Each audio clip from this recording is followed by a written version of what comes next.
Hey, this is Mar, half of Mar and Prash. I love how the nice guys embrace their inner weirdness. I hope saying this doesn't impact my position for future episodes. But here's what's coming up on the Nice Guys on Business podcast.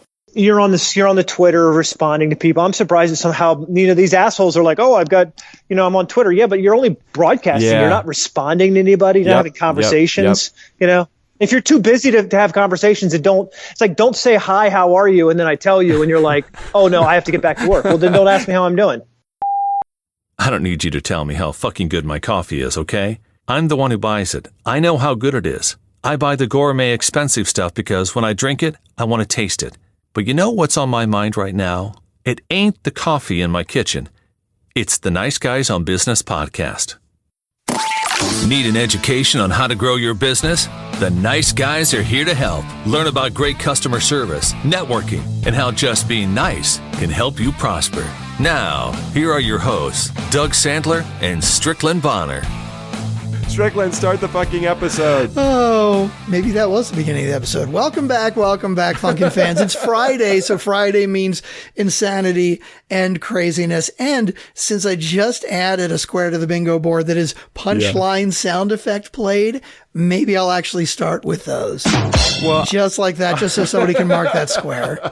That was a freebie. That was that was like a softball one. Yeah, but not everybody's going to have that square. That's the great thing about it. We're up to 55 different things, and you only have 24 squares on each board. Oh, that's right. I forgot. So not everybody is going to get each square. If you have no idea what we're talking about, all you need to do is type the word nice guys, no spaces, to 31996. Just text nice guys to 31996. That will enter you in our Funkin' Fan bingo competition. We'll forward to you a bingo card. I am as excited about this as the first episode that we ever recorded. Yes, it's really cool. Yeah, this is good. Like it. We have to. Do we have to thank Sean Carpenter every time we play this game? No, I don't think so. Fuck that. No. We really appreciate him actually coming up with the idea, even though it wasn't.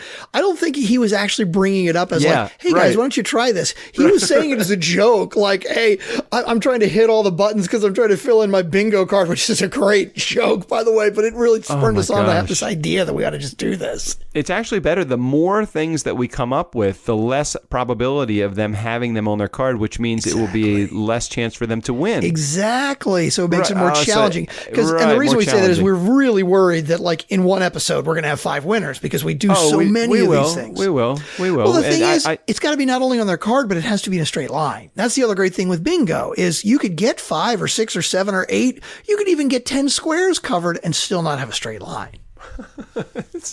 What a great idea. It is a great idea. So today's guest on the show, because this is an interview day, we had Dan Waldschmidt. He is on the show today. Hey, do we have to have a bingo square that is on an interview day?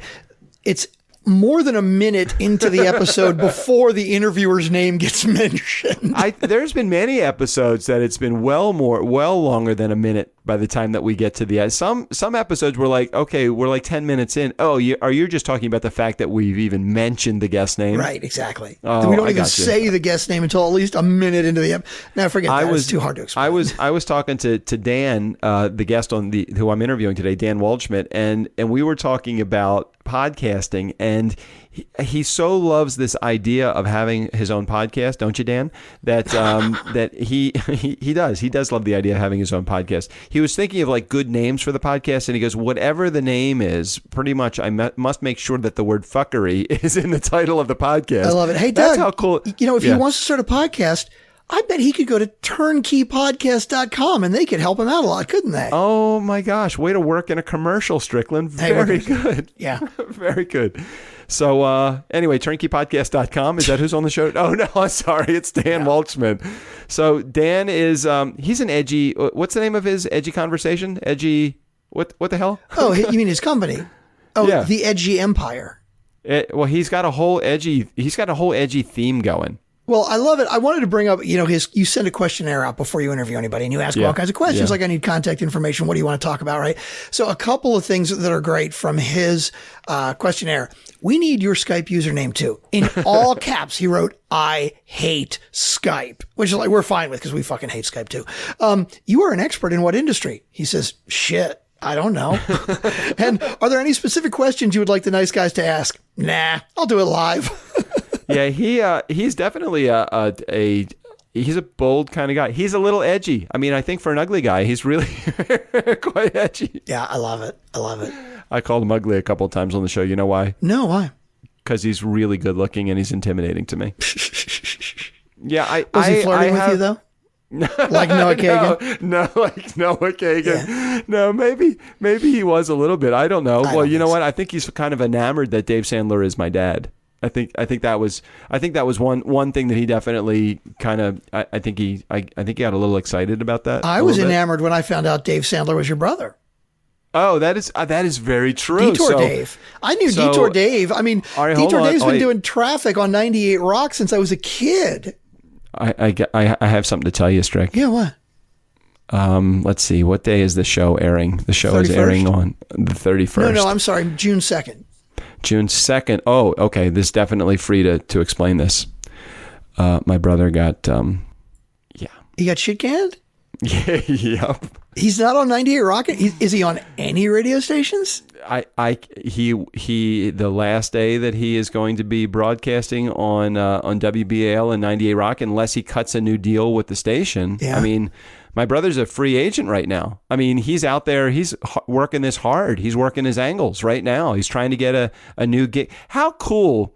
I mean, okay. How many years has he been doing it? Yeah, I think probably I know over 25, probably closer to 30. So we'll get to Dan in just a second. I just want to explain this. What's really interesting, and I love my brother, and he knows that I love him, but my brother does not get motivated by opportunity. Yeah. You know, some people are like, oh my gosh, here's a great opportunity. I'm going to get motivated by it, right, and I'm going to go out and hustle and make it happen. Mm-hmm. My brother definitely is of the school that if opportunity finds him, that's great, but he's not going to go and seek opportunity necessarily. The best thing that could possibly ever happen to my brother is that the radio station that he works on lets him go, because he is so undervalued at that station. 30 years of working at a radio station. I don't know how much money that my brother makes, and maybe he makes an amazing living at it. But knowing how most are in the media, if you don't own the station, they own you. Sure. And he owns his own company, but he's like a subcontractor for the traffic. Right. But he's exclusive to WBAL and 98 Rock. Well, but how do you know he's undervalued if you don't know what he makes? I have a good feeling that my brother has been undervalued. Just knowing how my brother probably didn't hustle necessarily to get his income up to the point where he needed to. And not that that's a bad thing, but I think that probably the fact that he's getting laid off or getting let go or whatever, maybe the station ran out of budget or ran out of idea, maybe they're going a different direction with technology. I don't know. But is my brother a brand name in Baltimore? Oh, totally. So how easy do you think it would be if he created his own traffic service? Sure. Makes sense, I guess. And went out there and started selling to, what is it? Metro traffic, shadow traffic. There's a whole bunch of traffic services that are making bank. And I just think that it's an opportunity for him. Interesting.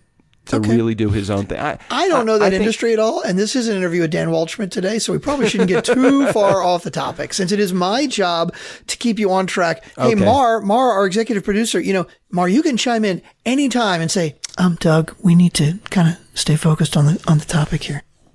In your nice, sweet, voice like that. Go ahead. You can say that now, Mar. Go ahead. Focus, Doug, focus, okay? I was focused. I was focused on the important things like helping my family.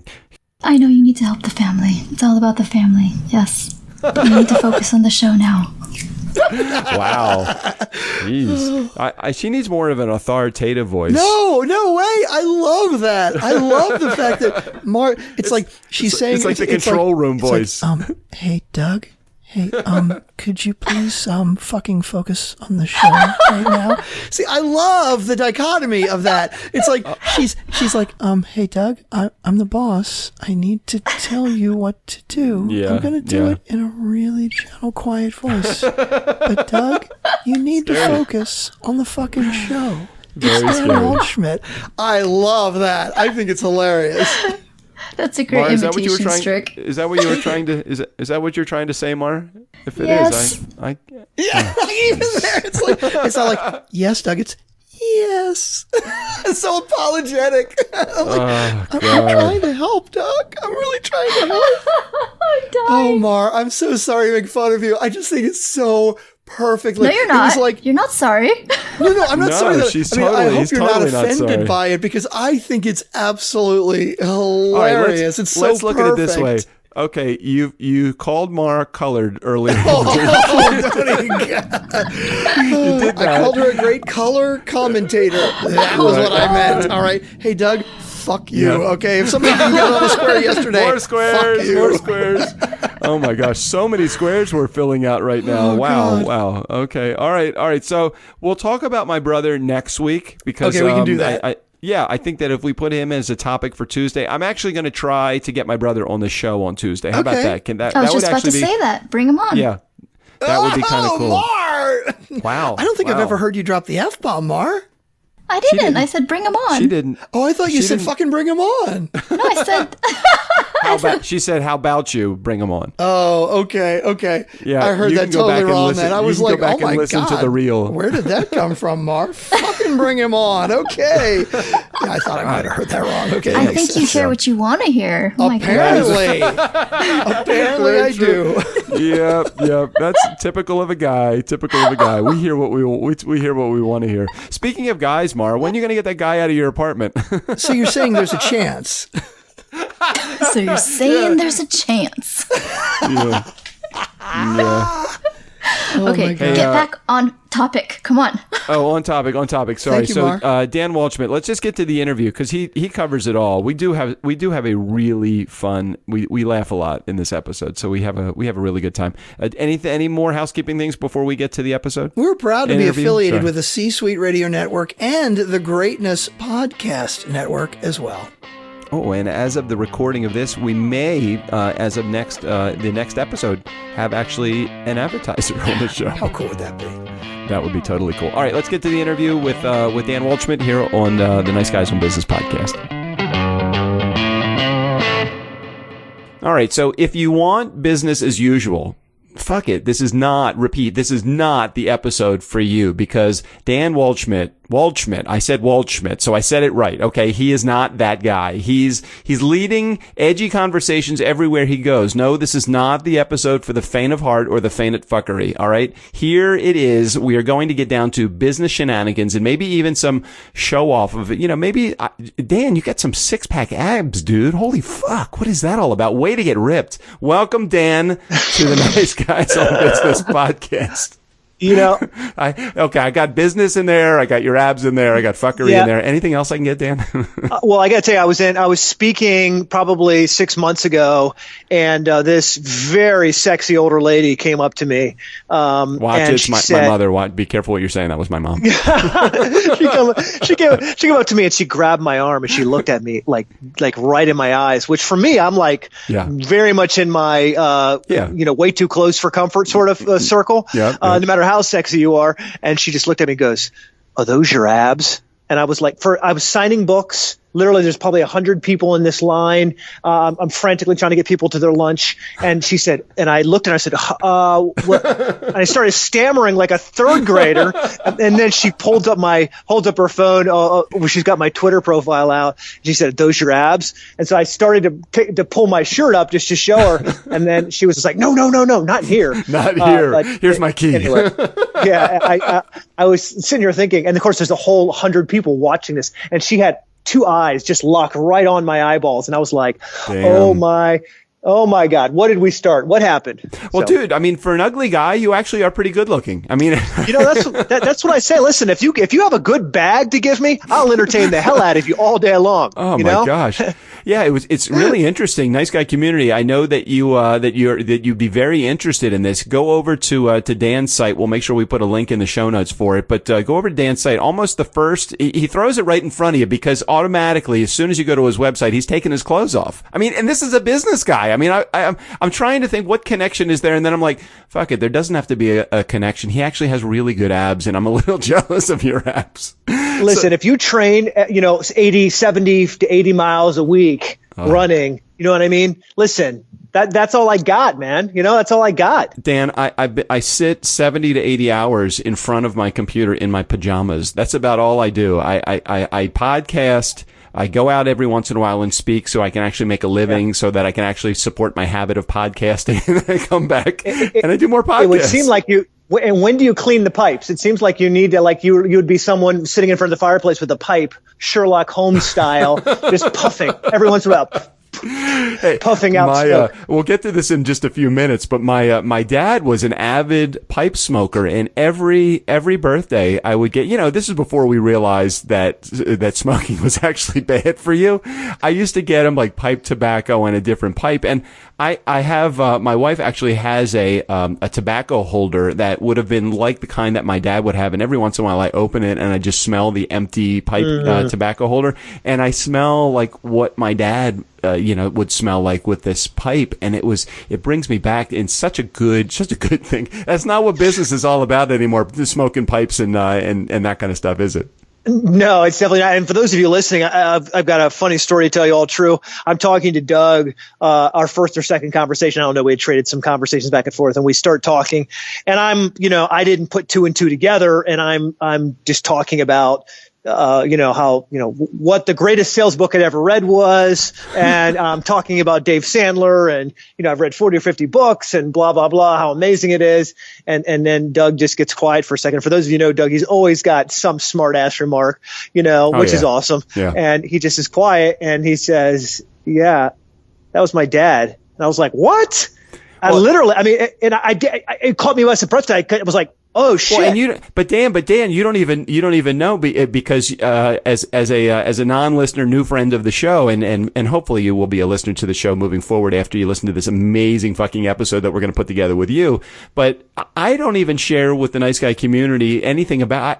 I talk about my ex-wife all the time. I talk about Strickland and his ventures to Las Vegas and all over the world that he gets to travel. I rarely, if ever, mention my dad. So the Nice Guy community does not even know anything about my dad. Maybe can you just give like the 30-second commercial on who my dad was? Not that it. Yeah. So there's a book called "You Can't Teach a Kid to Ride a Bike at a Seminar." And I'll tell you, for me, that book has made me millions. Probably, if you consider the deals I've done for my clients, several $100 million in the last 15 years. And it's a book that has kind of a submarine approach. You go section by section by section. And if you're a beginner, or even a middle or even a senior, pro who've been doing business for a while, Dave Sandler, Doug's dad, wrote this goddamn book on "You Can't Teach a Kid to Ride a Bike at a Seminar." I'm telling you, it's just magical in every way. In fact, what's funny is when my first sales coach, when I was 19 years old, said, "Go buy this book. Seriously, it's the best it's ever been written. Go do it." Mm-hmm. I got it. I started reading. One of the phrases that Dave tells you to say is, "What makes you say that and tell me more?" So if you don't know something, someone fires this question at you. Boom. How much does it cost? Why are you more expensive? What are we going to do? This doesn't make sense. Instead of going, "Well, we are," blah, blah, blah, and start stammering like a fool, one of the tricks that he teaches you is to say, pause. What makes you say that? And I can't tell you the number of times I'm working with billion-dollar business leaders, which is my claim to fame. And they're telling me all this, we need a growth stage, early model density report to help, reach millennials. And my brain is it used to be going like, just like a crazy man. And now I kind of just pause for a second and go, what makes you say that? Or I'll say something like, tell me more. And those two phrases, if you're in sales, perhaps the two most empowering phrases. Yet in today's cluttered landscape full of a billion different sales books, we've forgotten these core elements. And so it was just amazing. I love it. It made me millions of dollars. I never knew the guy. I was always hoping he'd write another book. And now there's all these people selling Sandler training, which of course for me sucks, because it was never the real thing that I got. Right. But hey, you know what? It's a business for those guys. I got to put my hands on some of the original. After we had that conversation maybe a month ago, I tried to put my hands on some of the tapes, because they were all on cassette tape originally, and then they were transferred over to CDs. I can't find them. I'm like, where the fuck did I put all that? And the only thing I have right now, because I've moved like 7 times. You know, I'm staying away from the law. You know, so I gotta keep moving, Dan. I have his book. I remember the book came out, I think, originally in 1996. It was the day that it was the year that he actually died. And my son was born that year as well. And I remember getting a copy of the book from my stepbrother at the time in the hospice room. And he said, "Hey, look, I know that Dad would want you to have a copy of this." And I held onto it. And, you know, my dad and I didn't have the greatest relationship. And then I look back on the book probably about 10 years after it was written, and I finally opened up and read it, and a lot of the stories, a lot of the principles, and a lot of the fun stuff that he had shared, you know, in his entire career building was in the book. Interestingly enough, and I'm sorry, Dan, I don't mean to completely hijack the show here. I'm like, I haven't asked Dan a question yet. You got me thinking down this tangent. We'll come back to you in a second, Dan. This is very important. This is very important right now. So about 2 or 3 years ago, it was actually 2 years ago, Dave Mattson, the guy that took over my dad's business when my dad passed away, he re-released the book. And it was the same month that my book came out on Amazon. I think I was telling you the story as we were sharing a conversation on the phone. And the book was called You Can't Teach a Kid to Ride a Bike at a Seminar, or Bicycle at a Seminar. And my book was called Nice Guys Finish First. And we were both on the Amazon bestseller list, and the same position, literally jockeying for position in the sales training and customer service environment. That's awesome. And it was like posthumously this guy that I had I'd say a sticky relationship back and forth for decades with. We kept jockeying back and forth, and it really brought this soft spot and I kept thinking, God, I hope my dad would be proud of me. And I really feel like it was great. And then when I had that conversation with you just last month, and I was telling you, and I could hear as soon as I said my dad was Sandler, for some reason I thought, he knows it. He already's got to know this because, you know, Jeffrey, and I blabbed to Jeffrey, and I figured that Jeffrey has probably explained this to you already, but you were caught so flat-footed. It was the best thing ever because I'm like, shit, he doesn't know who my dad was. No, I didn't, which makes it magical, right? Because I wasn't trying to put on any airs or anything like that. But question for you. Yeah. You said you had an on and off, sticky relationship with your father. Why? I think my dad was a great business guy. I think that from a personal perspective, he probably wasn't the best dad. I mean, he did miss a lot of our events in our life. He was not there for my brother and when both of us got married. He wasn't there as a part of the wedding. He felt like it was an uncomfortable situation. He wasn't there for either of our bar mitzvahs. I think the milestone of things, he missed our entire life when it came to the milestone things. Now, he kept track. You know, he's the kind of guy that said, "I told you I loved you when you were born. When you were born, if anything changes, I'll let you know." And I know that he loved us in his way. He did not love us in our way. And for a guy that had such a great job of paying attention to relationships with customers, I really didn't feel like he was that with my brother and I. I'm not speaking out of school. I speak very, very publicly about my relationship with my dad. I wish it was better. And I wish I had gotten involved in the business to a certain degree. It just never happened. It never formulated. Yeah. Yeah. So he never came to your wedding or your brother's wedding? No, wasn't those are big things, aren't they? Yeah. They're the kind of things that at the time when you were in your 20s and stupid, you know, you say, this is going to be the character flaw that I think is going to carry my dad through the day that he dies. And then when you lose him, and when you lose somebody that's close to you, you just say, okay, so he fucked up. But still, we should have been there for him. I feel just as guilty about not kindling that relationship with him as maybe he felt about, he never apologized. It was just not his thing. He was just the way he was. Yeah, that's a generational thing too. I think it's interesting. This is, what makes this conversation fascinating is that this is the discussion we don't often talk about in sales or business is this extra level of harmony or balance that our lives have. And we aren't one dimensional. We aren't just, hey, I'm a sales guy. I'm a guy who makes million. I consult or I do podcasts. We have these layers. And if you can be self-aware enough to pull back the layers and improve, you gain such a grander view of what's possible. Yep. And you're able to multiply your efforts instead of just playing the game of addition. Well, and I love the whole getting beyond and this is what we try to do with our customers. For those of you that are salespeople that are out there in the world, this is really, truly when you get to that level of ultra success in your life. It's when you understand at a deeper level the relationships and the things that actually make your customers tick. And as a sales guy, when you do that, it's the ultimate win. It doesn't even matter what product or service you're selling. It's all about the connections that you have and that depth of your relationship. Are you on that page, or are you somewhere else with that?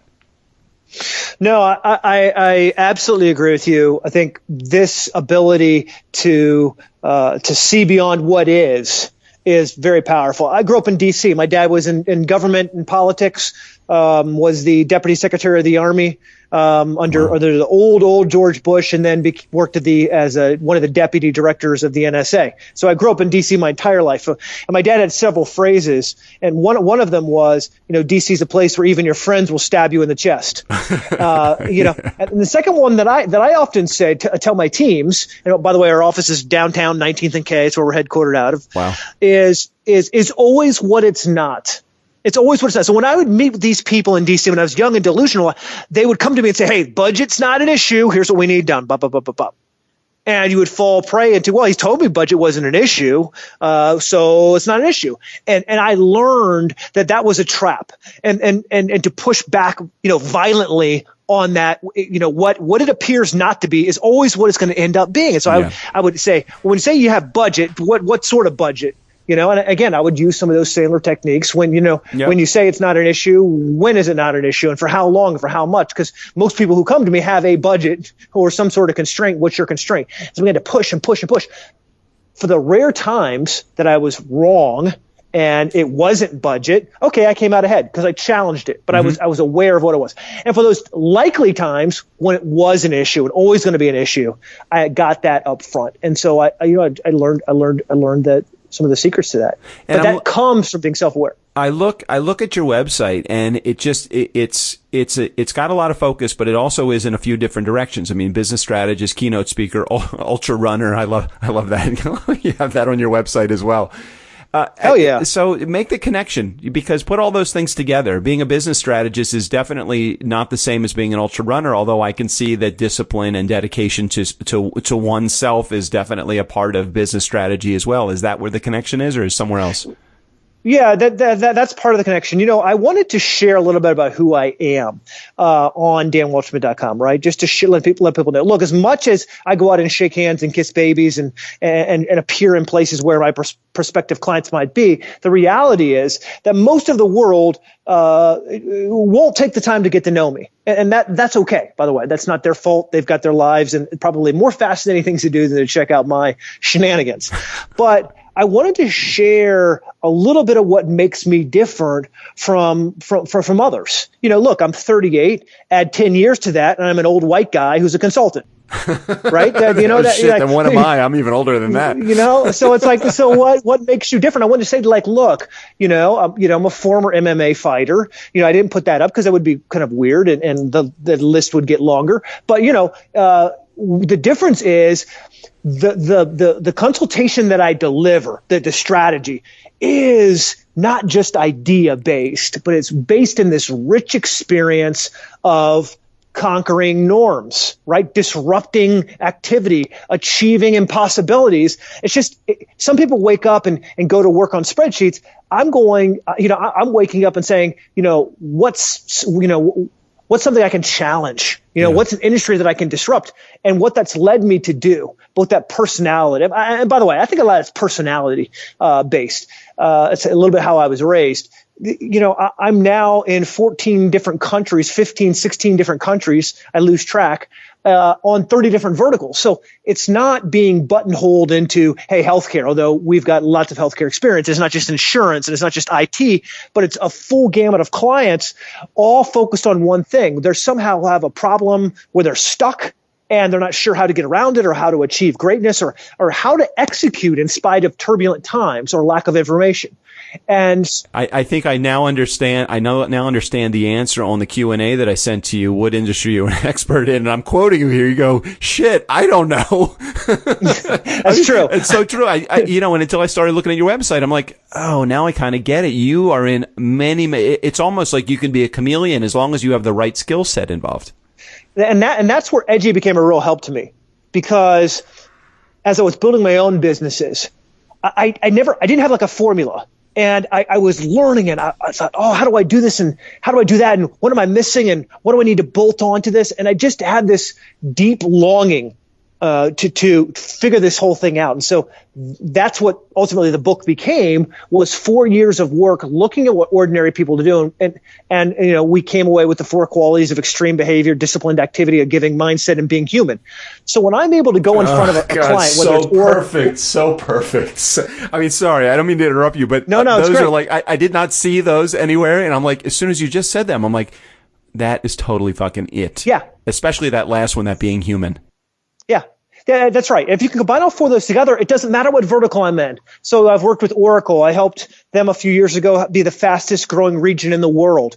Some countries growing at 104, 140% of expectation. So, and so I don't speak Spanish, right? I'm not a Latin American import-export genius, right? Anything like that. But what I do is have this sense of what it takes to disrupt. And it's extreme behavior. It's being able to do what your competitors aren't willing to do. It's being disciplined. They're waking up and saying, oh, we're going to do this crazy thing. And it's tactical. I'm training you to be extreme every day of your life, and bolt it on into ways that your customer or your competitors can't sustain that momentum, and then give lots of value. One of the mistakes that a lot of companies make is download my white paper and that will give you all the value you need. It's ridiculous. A piece of paper is not valuable unless it's a stock certificate or a letter signed by the Queen of England, right? There's nothing that's valuable on a PDF that you download from a stupid website. By the way, that's not even giving, that's trading. Because here's the trade. You're going to email me until infinity, or I complain to the FCC with your spam emails, right, about me buying crap from you in exchange for downloading this half-assed piece of paper. And then the last one's being human. Yeah. And we saw it from United. We saw it from BlackBerry. We've seen it from a lot of big companies. They have this inability to say, shit, I'm sorry. That was unacceptable. We're going to do better. They can't say those 3 sentences. All they do is say, well, blah, blah, blah, blah, blah, blah. And it's all stuff that enrages us because they won't just say, listen, that was unacceptable. And we're going to pay this guy because we beat the shit out of him on our plane. And guess what? We're never going to do that again. Ever. Yeah, that would be human. That would be human. Totally. We would stand up and give you a golf clap. We'd give you a golf clap. Yeah, that would actually get, my co-host and I were talking about this a couple of weeks ago on the show, and that was exactly what we said. We just said, can you imagine if they actually handled this properly? They could actually turn this horrible experience into the biggest stepping stone to change the path and the pattern and the steps that a major corporation is going to take to keep their brand in the forefront and booming, rather than let's just take it completely down the shitter here. It's so amazing how great this could possibly have been. As horrible experience as it is for that one guy, and for those that witnessed it, it could be a great thing, and I think it's tending to be that way.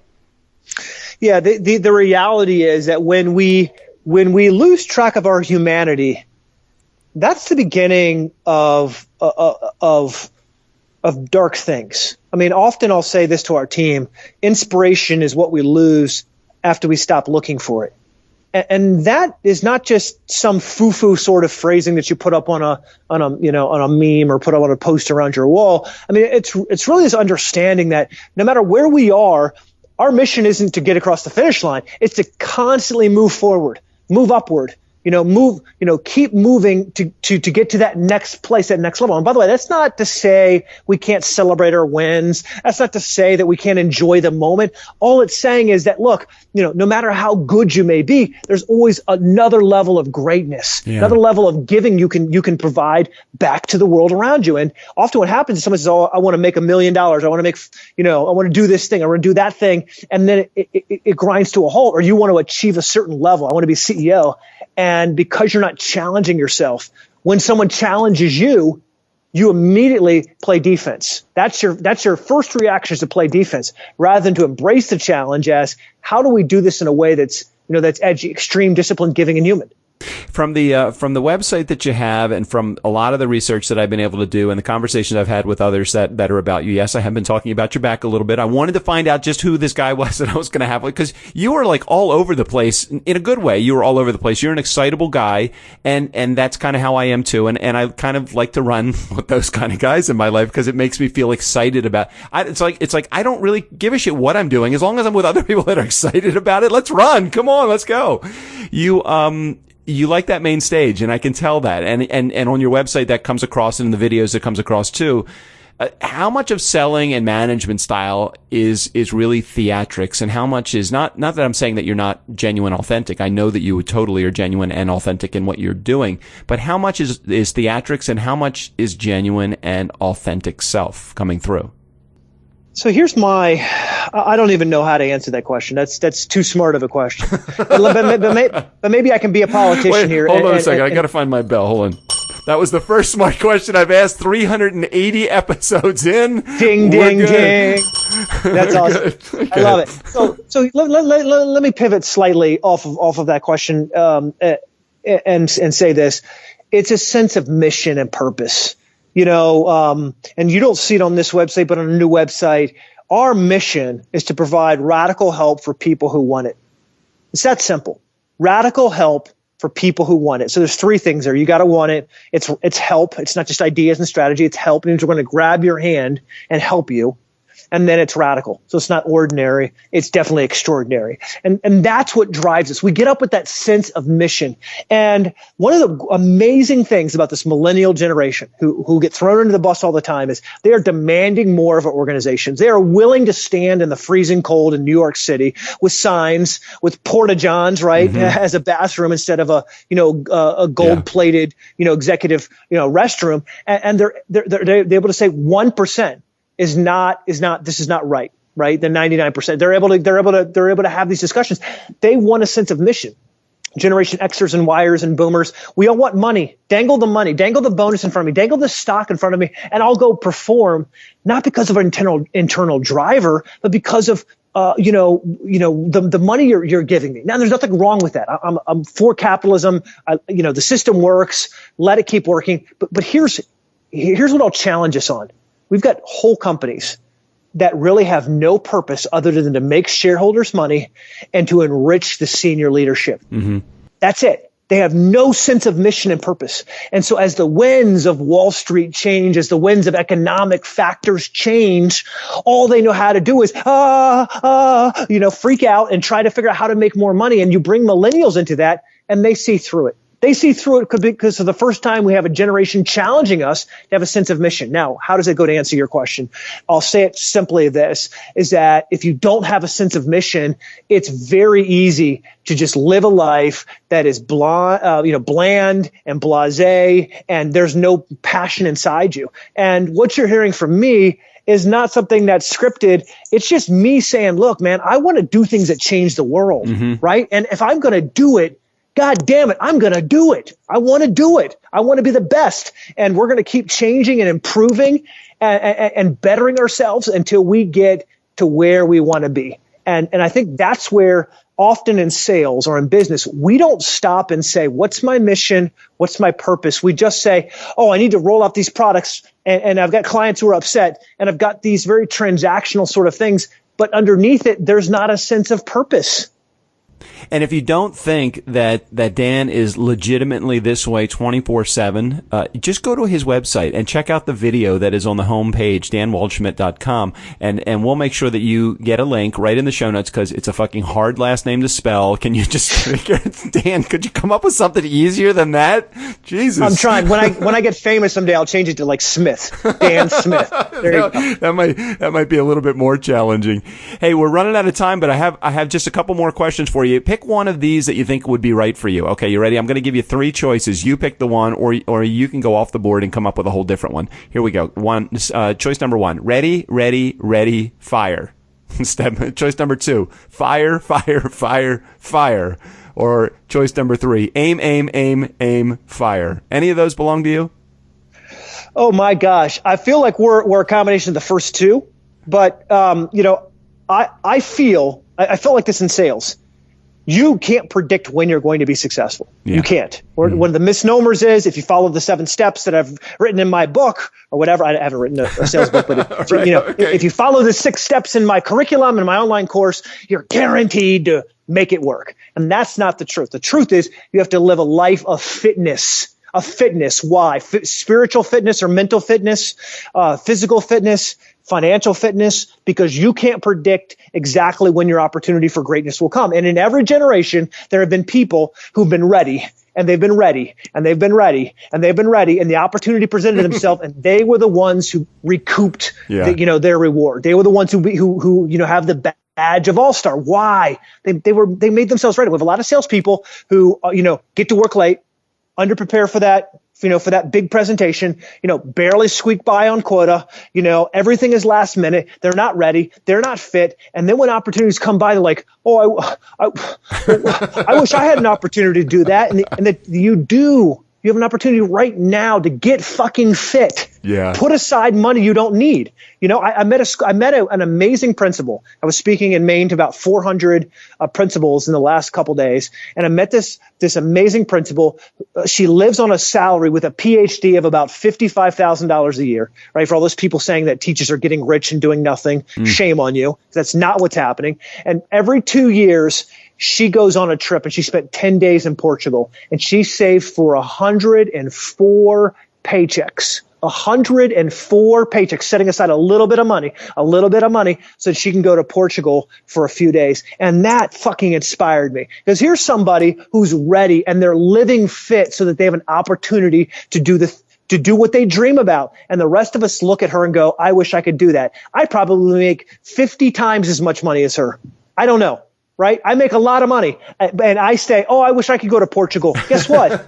This lady did it. Yeah. She just did it. She did it. And so that's the lesson in sales. That's the lesson in business is if something really matters, if it's part of your mission, it's part of your purpose, then take steps on it today. And here's the operative thing. Just do one thing.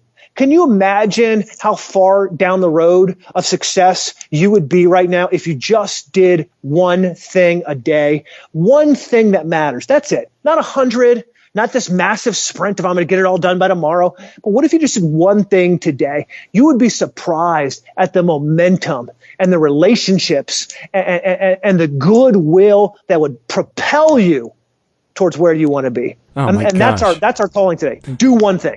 I love it. I before I interviewed you today, I just took a little bit of your the video feed that I got, and you kept saying the word impact over and over and over again. There was a lot of impact that you want people to have. You want to lead an impactful life. If you don't lead an impactful life, then you're not going to get anywhere. And I just love the message. And I wrote "Have an impact now" right on my computer. Well, not right on the computer, on a little piece of paper that I put on the computer.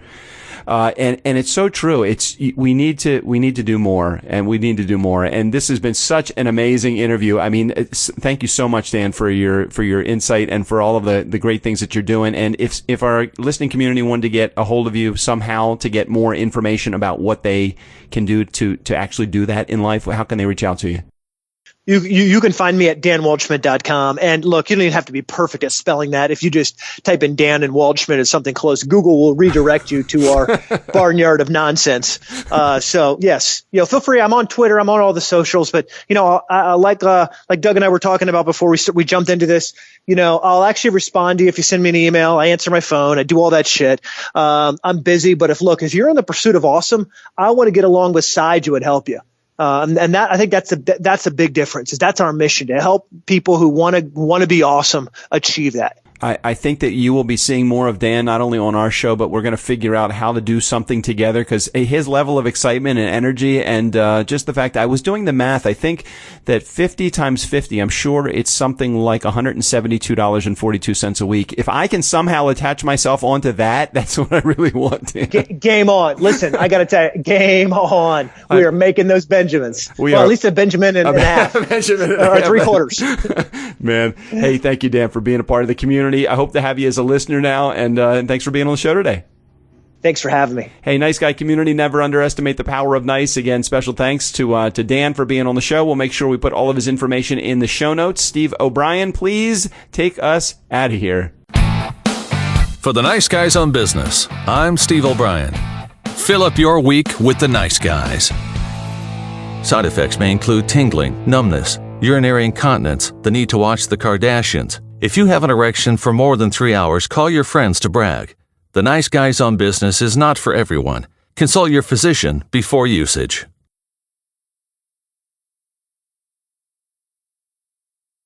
This is so ridiculous. This is such a great idea. I love this bingo idea so much. Oh, God. Did I put Girl from Ipanema Place? I think I have that somewhere. Yeah, I've got that right in front. Are you ready? I'm ready to go. You sure? Mm-hmm. We want to start the episode with that. Can't start that way. No.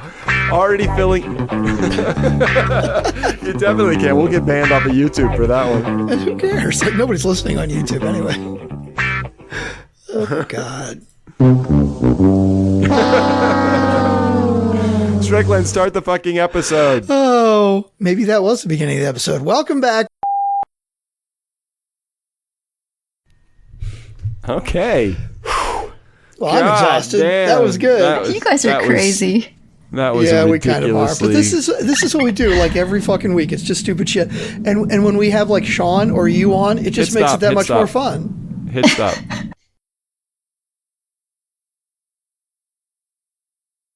You're still here? It's over. Go home. Go.